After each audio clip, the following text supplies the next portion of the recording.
வாகை தமிழ் நேயர்களுக்கு வணக்கம். இன்றைய நேர்காணலில் நம்மோடு இணைந்திருக்கிறார் மூத்த ஊடகர் திரு ராஜேந்திரன் அவர்கள். சார் வணக்கம். வணக்கம். பாமக பிளவுபட்டிருந்தாலும் இன்றைக்கி அன்புமணி தலைமையில் பாமக இருக்குதுன்னு ஒரு தரப்பில் சொல்கிறாங்க. இன்றைக்கி அதிமுக கூட்டணி சேர்ந்து கிட்டத்தட்ட 17 சீட்டு வாங்கியிருக்காங்க. எப்படி பார்க்குறீங்க இதை? உறுதி செய்யப்படாத தகவல்கள் தான் அவருக்கு 17 சீட்டு ராஜ்யசபா அப்படிங்கிறது இன்னும் கன்ஃபார்ம் பண்ணலை. அதிகாரப்பூர்வ அறிவிப்பு அல்ல. அதற்கான முதல்கட்ட பேச்சுவார்த்தை நிறைவு பெற்றிருக்கிறது. ஏன்னா அதிமுக ஏற்கனவே முழுமையான அதிமுகவாக இல்லை. நீங்கள் இந்த வளர்பிறை காலத்தில் பாதி நிலவை பார்ப்பதை மாதிரி ஒரு பாதி அதிமுக தான் இருக்குது. பாமகவும் இன்றைக்கி ஒரு முழுமையான பாமகவாக இல்லை. அதுவும் முழு நிலவாக இல்லை. அதுவும் ஒரு பாதி பிறை மாதிரி தான் இருக்குது. பாதி பாமகவும் பாதி அதிமுகவும் சந்தித்தா எப்படி கூட்டணி முழுமை பெறும்னு ஒரு கேள்வி இருக்கல. இப்போ யார் உண்மையான பாமக என்பது வழக்கில் இருக்குது. தேர்தல் ஆணையத்தில் முறைகேடு செய்து போலியாக அன்புமணி தலைவரே கிடையாது. 2022 பொதுக்குழுவில் தீர்மானிக்கப்பட்டது அவர் தலைவர் பதவி. அது 25 முடிவுக்கு வந்துருச்சு. 25 வருடமும் கடந்து விட்டது. 2025 முடிஞ்சு போச்சு. 2026 அவர் எப்படி தலைவராக இருக்க முடியும்? அவர் தலைவரே இல்லையே என்று நம்ம கேட்கல, ராமதாஸ் கேட்குறார். அப்போ தலைவர் அல்லாத ஒருவரை தலைவராக போலி ஆவணங்களின் மூலமாக நீங்கள் தேர்தல் ஆணையத்திலே தாக்கல் செய்தது தவறு என்று ராமதாஸ் அவர்கள் ஃபைட் பண்ணிட்டு இருக்கிற இந்த நேரத்தில் எடப்பாடி கூப்பிட்டு அவருக்கு 17 சீட்டு வரைக்கும் பேச்சுவார்த்தை பண்ணியிருக்கிறாரு, ராஜ்யசபா தரேன்னு சொல்லியிருக்கிறாரு. அப்படிங்கிறதை எப்படி பார்ப்பது? வன்னியர் சமூகத்தினுடைய வாக்கு வங்கி அன்புமணியிடம்தான் இருக்கிறதா? அப்போ ஏற்கனவே பாஜகவுக்கு பெரிய தமிழ்நாட்டில் பெரிய வலிமை, ஏற்கனவே பாஜகவிற்கு தமிழ்நாட்டில் போதிய வலிமை இல்லாத போதும் நான் ஒரு குறிப்பிட்ட சதவீதத்தை, ஒரு 11% அவர்கள் அடைந்தார்கள் கடந்த முறை. கூட்டணியோடு சேர்ந்து 18% வரைக்கும் எட்டினார்கள் என்பதெல்லாம் அண்ணாமலையால் நடந்த மேஜிக்கு என்று அவருடைய ஆதரவாளர்கள் சொல்கிறாங்க. இப்போ அண்ணாமலை கட்சியில் முழுமையாக இல்லை.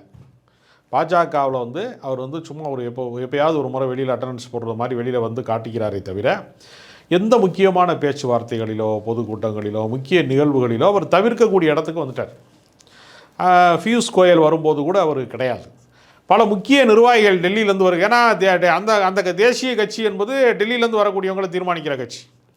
அப்போ தலைமையிலே இருந்து ஆட்கள் வருகிற போது கூட, முக்கியமான ஆளுமை மிக்கவர்கள் வருகிற போது கூட அவர் வர மறுக்கிறார் என்று சொல்லுகிற போது ஏறத்தாழ பாஜகவுக்குள்ளேயுமே ஒரு பெரிய பிளவு அரசியல் ஓடி. இங்கே ஒரு கேள்வி இருக்குது. என்னென்னா, என்டிஏ கூட்டணி அப்படின்ற ஒரு இடத்துல அன்புமணி நகர்ந்தாரா அல்லது அதிமுக கூட்டணியில் நகர்ந்தாரா? இங்கே ஒரு பார்வை என்னென்னா, ஏற்கனவே பாஜக பிடியில் தான் அன்புமணி இதெல்லாம் செய்திருக்கிறார். தந்தை மகன் உறவு பிளவுபட்டதே இந்த பாஜகவில் தான். இந்த செய்திகளாம் நம்ம கடந்த காலகட்டத்தில் கேட்டோம். இந்த இணைப்பு நீங்கள் எப்படி பார்க்குறீங்க? என்டிஏ கூட்டணி சாயலில் அன்புமணி பயணிக்கிறாரா அல்லது அதிமுக கூட்டணி சாயலில் பயணிக்கிறாரா? இன்று எடப்பாடி பழனிசாமி டெல்லி போகிறாரு. டெல்லி போயிட்டு வந்த பின்னாடி தான் அவரே என்டிஏ கூட்டணியில் இருக்கிறாரா இல்லையான்னு நமக்கு தெரிய வரும். ஏன்னா அமித்ஷா மோடிக்கு அடுத்து மிகப்பெரிய பவர்ஃபுல்லான ஒரு ஆள் என்று இந்தியா முழுக்க நம்பப்படுபவர். அவர் வருகை தருகிற போது அவரை பார்ப்பதற்கு எடப்பாடி பழனிசாமி தயாராகவே இல்லை. கேட்டால் நான் பொதுக்கூட்டத்துக்கு போயிட்டேன், மறுநாள் சந்திப்பார்னாங்க. மறுநாளும் அவர் சந்திக்கலை. அப்போ மோடி பொங்கல் அப்படி இப்படின்னு சொல்லி இராணுவ மைதானத்தில் செட்டிங் பொங்கல்லாம் வச்சு பார்த்தாங்க. எதுக்குமே அதிமுகவின் பொதுச் செயலாளர் சந்திப்பே நிகழலைன்னா அமித்ஷாவினுடைய அச்சுறுத்தலுக்கு பயந்து கொண்டு தான் இந்த கூட்டணியே உருவானது அப்படின்னு ஒரு பக்கம் சொல்லப்பட்டாலும், இப்போ அமித்ஷாவை மீறுகிறாரா எடப்பாடி பழனிசாமி? அவர் மீதான பயம் தெளிந்து விட்டதா? குளிர் விட்டு போச்சா? சந்திக்கிறதுக்கு தயாராக இருக்கிறாரா? எதிர்நிலைப்பாட்டுக்கு தயாராக இருக்கிறாரா என்கிற பல கேள்விகள் அதுக்குள்ளே இருக்குது. இல்லை, அதிமுகவில் ஒரு கடன் கழிப்பு ஒன்று இருக்குது. கடந்த காலகட்டத்தில் அதிமுக கடனை தீர்க்கணும், அந்த இடத்துல இன்றைக்கி அன்புமணி நகர்ந்திருக்கார் அப்படின்ற ஒரு செய்தியை நம்ம பார்க்கணும். அது எப்படி? அரசியலை பொறுத்தவரையில் பெத்த தகப்பனுக்கே நன்றி காட்டுவதற்கு அவர் தயாராக இல்லைங்கிறப்ப அதிமுகவுக்கெல்லாம் ஒரு விசுவாசம் காட்டுவார் என்று சொல்வது ஒரு இந்த ஆண்டினுடைய 2026 தலை சிறந்த நகைச்சுவையாக நான் பார்க்குறேன். அவருக்கு உடல்நிலை சரியில்லாமல் ராமதாஸ் ஹாஸ்பிட்டலில் அட்மிட்டாக இருக்கும்போது யாராரோ போய் பார்க்குறாங்க. அன்புமணி பார்க்காததுக்கு ஒரு காரணம் சொன்னார். அவருக்கு இன்ஃபெக்ஷன் வந்துருங்கிறார். அப்போ தன்னையே அவருக்கு கிருமியாக கருதி கொடுக்குறாரான்ங்கிற கேள்வி இருக்குது. இன்ஃபெக்ஷன் இவர் போனால் மட்டும்தான் வரும்னா இப்போ கிருமி யாருன்னு ஒரு கேள்வி இருக்குது எனக்கு.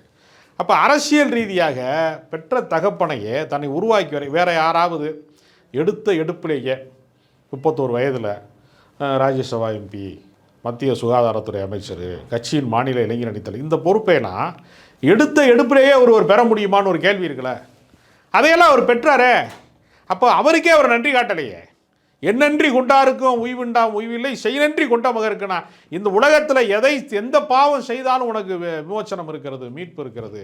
நன்றி கெட்டவனுக்கு எந்த விமோச்சனமும் கிடையாது, எந்த மீட்பும் கிடையாது. அதனால் அவர் குடும்பத்துக்குள்ளேயே அவர் விசுவாசம் காட்டவோ உண்மையாக இருக்கவோ அவரால் முடியலைங்கிறப்ப எடப்பாடிக்கு அவர் உண்மையாக இருப்பார் என்பதெல்லாம் உண்மையிலேயே கேலிக்குரியது. உண்மை என்னன்னா, சிபிஐயினுடைய வழக்கும் பாஜகவினுடைய பார்வையும் அவர் மேலே படுறது, அதுக்குத்தான் அவர் விசுவாசமாக இருக்கிறாரே தவிர வழக்கிலிருந்து தப்பிக்க வேண்டும் என்பதற்கு விசுவாசமாக இருப்பார். அதை காப்பாற்றுகிற இடத்துல பாஜக இருக்குன்னா பாஜகவுக்கு ஒரு தன்னை விசுவாசியாக காட்டிக்கொள்வாரே தவிர நடைமுறையில் அவர் அதிமுக விசுவாசியெல்லாம் காட்டிக்கொள்ள மாட்டார். ஒருவேளை என்டிஏ கூட்டணியிலிருந்து அதிமுக வெளியேற வேண்டிய சூழ்நிலை ஒருவேளை வந்தால் அப்பொழுது அவர் என்ன முடிவெடுப்பாருங்கிறத நம்ம பார்க்கலாம். கண்டிப்பாக அன்புமணியோட இந்த நகர்வு நம்ம எல்லாருமே எதிர்பார்த்த ஒன்று தான். இதில் முக்கியமாக நம்ம பார்க்க வேண்டிய சூழல், அதாவது இப்போ களம் ராமதாஸ் என்ன முடிவு எடுக்க போகிறார், அதுதான் மக்கள் ஆவலாக எதிர்பார்க்குறாங்க. மக்கள் எதிர்பார்ப்பது என்னென்னா, இதற்கு என்ன எதிர்வினை ஆற்ற போகிறார் ராமதாஸ். எனக்கு இப்போ தான் நடந்திருக்கு. காலையில் 11 மணிக்கு சந்திச்சிருக்கிறாங்க எடப்பாடி பழனிசாமி. நிச்சயமாக அவர் மாலைக்குள்ளே செய்தியாளர் சந்திப்பை கூட்டுகிறாரா, இல்லை நாளை அதற்கான அறிவிப்பை வெளியிடுகிறாரான்னு தெரியல. நிச்சயமாக அதற்கான எதிர்வினை அவர் ஆற்றுவார். ஏன்னா சிபிஐயில் அவரை தயவு செய்து கைது செய்யுங்க, விசாரணை கூட்டிகிட்டு போங்கன்னு வேற யாரும் சொல்லலை, ராமதாஸன் சொல்கிறார். அப்போ அவர் ஒரு கட்டத்துக்கு, அதாவது வெறுமனே நீரடித்து நீர் விலகாது என்றெல்லாம் முதல் கட்டமாக நம்பப்பட்டது. இந்த சண்டையே ஒரு நாடகம், பொய்யான நாடகம், அப்போ நம்ம மகனு நடத்துகிற நாடகம், அரசியல் நாடகம், திரும்ப சேர்ந்துக்கிடுவாங்கன்னு பேசப்பட்டுச்சு. அதையெல்லாம் தாண்டி ஒருவர் மீது ஒருவர் தாக்குதல் என்பது தனி மனித தாக்குதலை தாண்டி கட்சிக்காரர்கள் மீது வன்முறை தாக்குதல் வரைக்கும் அது போய்விட்டது. அதனால் இனிமே ஜிகே மணி போன்றவர்களோ மற்றவர்களோ ஒருங்கிணைந்து செயல்படுவதற்கான சாத்தியம் என்பது குறைந்து விட்டது. கண்டிப்பாக நீங்கள் அழகாக சொன்னீங்க. இது ஒரு நாடக மேடை. பாமக தேர்தலில் ஒரு நாடகமாக தான் நம்ம மக்கள் பார்க்குறாங்க அப்படின்ற ஒரு பார்வையில் பார்க்குறாங்க. ஒருவேளை அப்படி நாடகமாக இருந்தால் இந்த பக்கம் அதிமுக, அதாவது என்டிஏ கூட்டணி பக்கம் ஒரு 17 சீட்டு, இந்த பக்கம் திமுக தாவல், அதாவது ராமதாஸ் ஐயா அவர்கள் திமுக பக்கம் போகிற சூழல் அந்த பக்கம் ஒரு 17, இது பாமகவோட வலிமையை பெருக்கிற அளவுக்கு ஒரு நாடகமாக இருக்குமோ? அப்படியெல்லாம் நம்ம கருத முடியாது.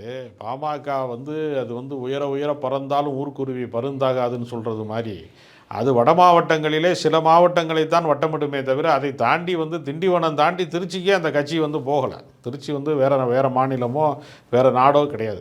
அவர்கள் எப்படின்னா, அந்த காலத்தில் பாண்டிய மன்னர்கள் இருந்தான், மதுரை ஆட்சி செஞ்சான். இந்த பக்கம் தஞ்சாவூர் பக்கம் சோழ மன்னர்கள் இருந்தான். அப்படியே நீங்கள் அங்கிட்டு போனீங்கன்னா, கோயம்புத்தூர் பக்கம் போனீங்கன்னா சேர நாடு இருந்துச்சு அப்படின்லாம் சொன்னாங்க இல்லையா. அது மாதிரி பல்லவ நாடுன்னு ஒன்று இருந்துச்சு திண்டிவனம் பகுதியில். அந்த பல்லவ நாட்டுக்கு தான் அவங்க இந்த எதுவும் பேசிக்கிட்டு இருக்காங்களே தவிர அவர்கள் இன்னும் பாரத நாட்டுக்கே சேரலை, பல்லவ நாட்டில் தான் இருக்கிறாங்க. அதனால் அவர்கள் கட்சியினுடைய வளர்ச்சி என்பது இந்த சண்டைனாலெல்லாம் வளராது. அது பெரிய சேதாரத்தை நோக்கி இல்லை. ஆண்ட பரம்பரை என்று மாற்றட்டும் அன்புமணி இன்று அவரோட குறிக்கோள், ஒரு பார்வை ஒரு மத்திய மந்திரியாக தான் அந்த பார்வையில் தான் பயணிக்கிறார். அந்த இடம் இங்கே அதிமுக கிடைக்க வாய்ப்பு. தேசிய அரசியலில் எப்போவுமே இடம் பெறுகிறவர்கள், நீங்கள் வைகோவே எடுத்துக்கிட்டீங்கன்னா உதாரணத்துக்கு, அவர் தேசிய அரசியலில் ராஜ்யசபா உறுப்பினராக அவர் போனார். அவர் மக்கள் மன்றத்தால் தேர்வு செய்யப்பட்டு போவே இல்லை. திமுகவுடைய ராஜ்யசபா எம்பியாக தான் இப்போ திருச்சி சிவா இருக்கிற மாதிரி தேர்தல் அரசியலை சந்திக்காமல் ராஜ்யசபா உறுப்பினராக வைகோ போனார். ஆனால் வைகோ மாநில அரசியலிலே ஒரு கட்சியவே உடைச்சி இன்னொரு கட்சி உருவாக்குற போது கூட சட்டமன்றத்துக்கே அவர் வரல.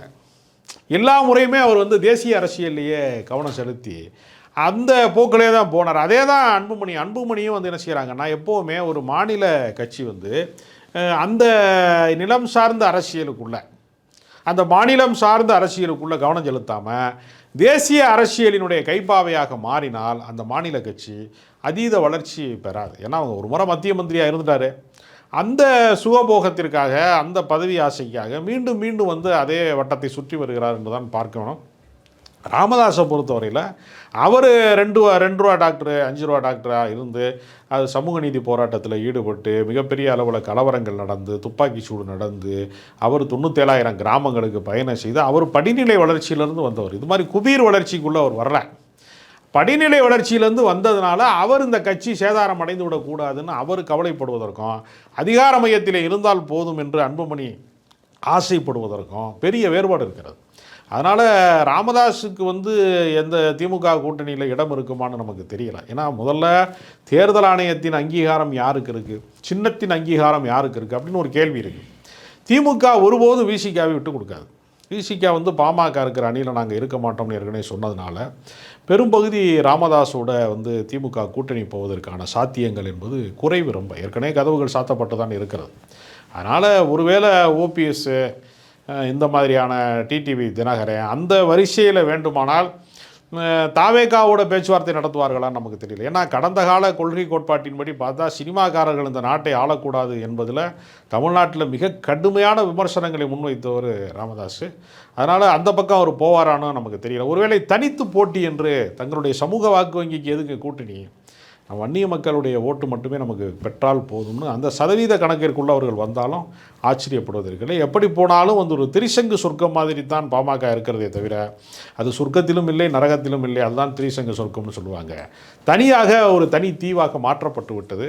ஏற்கனவே பாமகவிற்கென்று தனித்து போட்டியிட்ட போதெல்லாம் அவர்கள் மாபெரும் தோல்வியைத்தான் தழுவி இருக்கிறார்கள். ஒரு வெகுஜன இயக்கமாக அவர்களால் மாறவே முடியல. மாறுவதற்கான சாத்தியங்கள் வந்த போதெல்லாம் நீங்கள் சொன்ன அந்த ஆண்ட பரம்பரை பஞ்சாயத்தில் அழிந்து போய்விட்டார்கள். வன்னியர் ஓட்டு அந்நியருக்கு இல்லைன்னு சொன்னோடனே நம்ம அந்நியர்னா சீனாக்காரன், பாகிஸ்தான்காரன், பங்களாதேஷ்காரன் நினச்சிட்டு இருந்தப்ப பக்கத்து தெருக்காரனையே அந்நியர்னு பார்த்த ஒரு பார்வை, அரசியல் பார்வை என்பது அவர்களுக்கு பின்னடைவை தான் தந்திருக்கிறது. அதனால் சமூக நீதி என்பது அனைத்து மக்களையும் ஒருங்கிணைப்பது என்பதற்கு பதிலாக தங்கள் சொந்த சாதிக்காரர்களையே ஒருங்கிணைக்க முடியாத பின்னடைவை நோக்கி அவர்கள் போய்விட்டார்கள். அதனால் பாமகவினுடைய வீழ்ச்சி காலமாகத்தான் இதை பார்க்க வேண்டுமே தவிர மீண்டும் எழுச்சி வருவதற்கு பாமகவிற்கு வாய்ப்பே இல்லை. கண்டிப்பாக அழகாக நீங்கள் ஒரு 2 பாயிண்ட்டை குறிப்பிட்டு பேசுனீங்க. சின்னம், மற்றொன்று திருமா. இங்கே பாமக ஒரு சிக்கல் இதில் இருக்குது. இப்போது 2 பிளவாக இருந்தாலும் ஐயா அவர்களும் ராமதாஸும் சரி, அன்புமணியும் சரி, சின்னம் ஒரு பிரச்சனையாக இருக்கும். எந்த கட்சி பக்கம் கூட்டணி சேர்ந்தாலும் ஒருவேளை இந்த பக்கம் அதிமுக பக்கம் கூட்டணியில் பயணிக்கும் போது அன்புமணி சின்னம் கிடைக்காத பட்சத்தில் என்ன அவரோட நிலைப்பாடு எப்படி இருக்கும்? அவர் சின்னம் கிடைக்காத பட்சத்தில் தாமரையில் போட்டியிட சொல்லி பாஜக கூப்பிடும், இரட்டையிலையில் போட்டியிடுங்கன்னு இவங்க சொல்லுவாங்க. தேர்தல் ஆணையத்தின் அங்கீகாரப்படி அதிமுகவுக்கு எம்எல்ஏ பெற்றுத் தருகிறீர்களா, பாஜகவுக்கு எம்எல்ஏ பெற்றுத் தருகிறீர்களான்னு தான் கேள்வி. எப்படி போனாலும் வந்து இதை வன்னிய மக்கள் ஆண்டபரம்பை ஏற்றுக்குமா? ஆண்டபரம்பையெல்லாம் ஏற்றுக்க மாட்டாங்க. இதையே காரணமாக காட்டி ராமதாஸ் கடும் பிரச்சாரம் செய்து இந்த கட்சியை கொண்டு வித்துட்டாங்கன்னு சொல்லி அவர் கடுமையாக பேசுவார். அதனுடைய விளைவாக மாபெரும் தோல்வியை சந்திப்பார்கள்.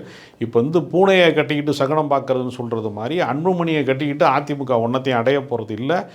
அதிமுகவினுடைய வீழ்ச்சிக்கு பாஜக ஒரு முக்கிய காரணம் என்று சொல்வதைப் போல அன்புமணியினுடைய தலைமையின் கீழ் இயங்கக்கூடிய பாமகவும் ஒரு வீழ்ச்சிக்கு காரணமாக மாறப்போகிறது. இவர்கள் தோல்விக்கான இன்னொரு காரணமாகத்தான் அன்புமணி திகழ்வாரே தவிர ஒருபோதும் வெற்றியை நோக்கி இந்த கூட்டணி நகராது. ராமதாஸ்க்கு ஒரு இக்கட்டான சூழலில் தள்ளப்பட்டிருப்பாரோ? இப்போது ராமதாஸோட எதிர்வினை ஆற்றல் ஒரு பக்கம் திமுக பக்கம் வறுமை, ஆனால் திருமா அங்கே நிலைப்பாட்டில் இருக்காரு. திருமாவோட நிலைப்பாடு பாமகவோட பயணிப்பதில்லை. திருமாவோடு சமரசத்தை செய்து கொள்வதற்கு, அதாவது பேச்சுவார்த்தை நடத்துவதற்கும் வாய்ப்பு இருக்கிறது. ஏன்னா அவர் வயதில் முதிர்ந்தவர், கடந்த கால தவறுகளிலே இருந்து பாமக பாடம் கற்றுக்கொண்டு விட்டது அப்படிங்கிற மாதிரி ஏதாவது ஒரு டைலாக்கை பேசி கூட வந்து உள்ளே கொண்டு வருவது, குறைந்தபட்ச சீட்டு கொடுக்கறதுக்கு கூட வாய்ப்பு இருக்கிறது. ஆனால் அது திமுகவில் எவ்வளவு சாத்தியப்படும் என்பதை ஒரு நீண்டகால தோழமை இயக்கமாக இருக்கக்கூடிய விசிகாவோடு கலந்து ஆலோசித்து அவர்கள் ஒப்புக்கொள்ளும் பட்சத்திலே வேண்டுமானால் அப்படி ஒரு சமரச பேச்சுவார்த்தை நடக்கலாம். இதெல்லாம் வெறும் யூகத்தின் அடிப்படையிலானது தான். இது நிஜமாகவே சாத்தியமாகுமா ஆகாதா என்பதை நாம் பொறுத்திருந்து தான் பார்க்க வேண்டும். பார்ப்போம். இந்த தேர்தல் அதிமுக திமுக மோதலாக இருந்தாலும் கூட அன்புமணிக்கும் ராமதாஸும் பெரிய ஒரு மோதலாக இருக்கும் தான் எதிர்பார்க்கும். உங்கள் அழகாக இந்த நேர்களை விளக்குனீங்க. உங்கள் நேரத்தும் கருத்தும் மிக்க நன்றி.